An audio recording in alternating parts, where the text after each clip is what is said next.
jou daaglikse CLF-inspirasie. Hoe lyk jou liefde? Die liefde is geduldig, die liefde is vriendelik, dit is nie afgunstig nie, is nie grootpraterig nie, is nie verwaand nie. 1 Korintiërs 13 vers 4. Soms as ons oor onsself dink, lyk dit of ons glad nie te slegte mense is nie. Maar wat sê ander mense van ons?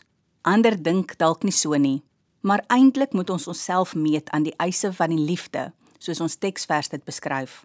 Eers dan kan ons tevrede wees. Ons is sondige mense, en daarom tree ons baie keer nie op soos liefdevolle Christene nie. Werkgewers is soms ongeduldig met hulle werknemers, as hulle nie gou en goed genoeg 'n taak voltooi nie. Ons is ook onvriendelik teenoor ander.